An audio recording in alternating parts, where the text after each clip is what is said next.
P Gopalakrishnan BJPയെ സംബന്ധിച്ച് ഇത് BJPയുടെ നിങ്ങളുടെ രാഷ്ട്രീയ തീരുമാനത്തിന്റെ ഭാഗമായി നിങ്ങളുടെ മാനിഫെസ്റ്റോയിൽ അടക്കം ഉള്ള കാര്യങ്ങളാണ്, അല്ലെങ്കിൽ നേരത്തെ തന്നെ നിങ്ങൾ പ്രഖ്യാപിച്ച കാര്യമാണ്. പക്ഷേ പാർലമെന്റിലെ നിലവിലെ സംഖ്യ വെച്ചിട്ട് എങ്ങനെയാണ് ഭരണഘടനാ ഭേദഗതി പാസ്സാക്കപ്പെടുക എന്നുള്ളതാണ് ആദ്യത്തെ പ്രശ്നം. ഇത് ജുഡീഷ്യൽ സ്ക്രൂട്ടിനിയെ അതിജീവിക്കുമോ, ബേസിക് സ്ട്രക്ചർ ഡോക്ട്രിന്റെ ലംഘനമായി കോടതി കണ്ടെത്തുമോ തുടങ്ങിയതൊക്കെ അടുത്ത കാര്യമാണ്. ആദ്യം ഈ ഭരണഘടനാ ഭേദഗതികൾ പാസ്സാക്കണമല്ലോ. അതിന് ഇപ്പോഴത്തെ നിലയിൽ എങ്ങനെ പറ്റാനാണ്? ഇതില് രണ്ട് വശങ്ങളുണ്ട്. ഒന്ന് നിയമപരമായിട്ടുള്ള വശം, രണ്ട് അതിൻ്റെ ആശയപരമായ വശം. ഈ രണ്ട് വശങ്ങളും ഒരേപോലെ തന്നെ നാം ചർച്ച ചെയ്യപ്പെടേണ്ടതുണ്ട്. ഒരു കാര്യം തീരുമാനിക്കുമ്പോൾ ഒരു വിവരവുമില്ലാതെ ചില കാര്യങ്ങൾ തീരുമാനിക്കും എന്ന് അഭിലാഷ് മോഹനെ പോലുള്ള ആളുകൾ പ്രതീക്ഷിക്കുന്നുണ്ടോ? ആർട്ടിക്കിൾ 370 അത് നീക്കം ചെയ്യാൻ വേണ്ടിയുള്ള ശ്രമം നടക്കുന്ന സമയത്ത് ഈ പുഴങ്കരയെ പോലെയുള്ള ആളുകൾ കേരളത്തിലെയും ഇന്ത്യയിലെയും പ്രതിപക്ഷ പാർട്ടികളെല്ലാം അതിശക്തമായ വിമർശനം ഉന്നയിച്ചിരുന്നു.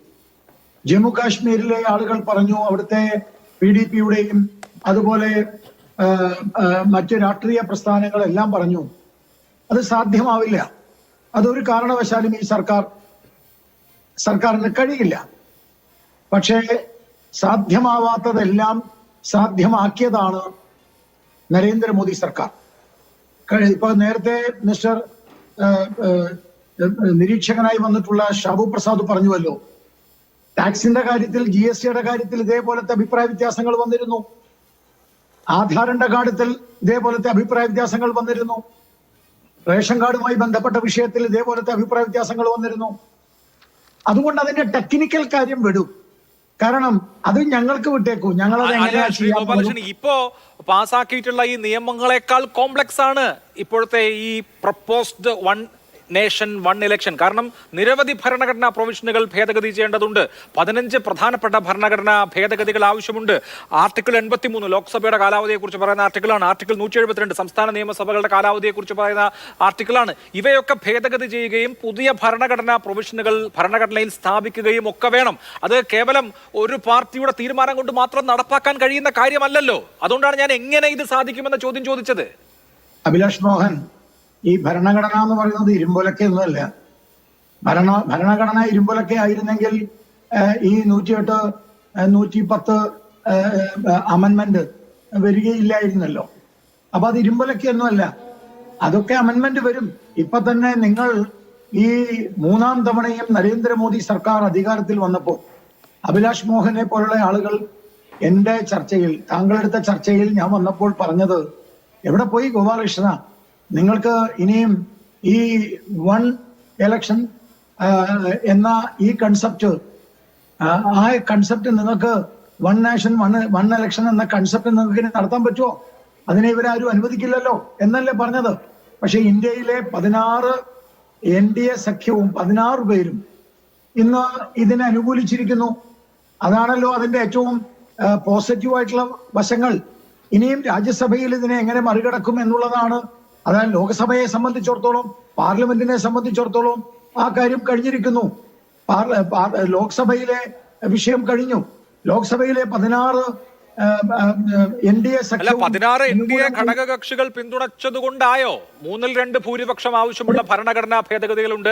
സംസ്ഥാനങ്ങളുടെ കൺകറൻസ് ആവശ്യമുള്ള ഈ പഞ്ചായത്ത് നഗരപാലിക നിയമം വരുന്ന പഞ്ചായത്തുകളുടെയും മുനിസിപ്പാലിറ്റികളുടെയും തെരഞ്ഞെടുപ്പ് കൂടി ഈ ഇലക്ഷന്റെ ഭാഗമാക്കുകയാണല്ലോ. അതിന് സംസ്ഥാനങ്ങളുടെ കൺകറൻസ് വേണം. അതുകൊണ്ട് ഇത് യഥാർത്ഥത്തിൽ ഒരു സ്റ്റെപ്പേ ആയിട്ടുള്ളൂ ശ്രീ ഗോപാലകൃഷ്ണൻ. ഇനി അങ്ങോട്ട് കയറി പോകാൻ വലിയൊരു കുന്നു കിടക്കാണ്.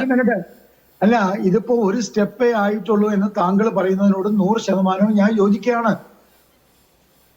നിൽക്കാൻ ഞങ്ങൾക്ക് തയ്യാറാവുന്നു. ഞങ്ങളുടെ മാനിഫെസ്റ്റോയിൽ പറഞ്ഞ എല്ലാ നിരവധി കാര്യങ്ങൾ, ഇനി 2 കാര്യം കൂടി മാത്രമേ ബാക്കിയുള്ളൂ. അതിലൊന്നാണ് ഈ വൺ നാഷൻ വൺ ഇലക്ഷൻ.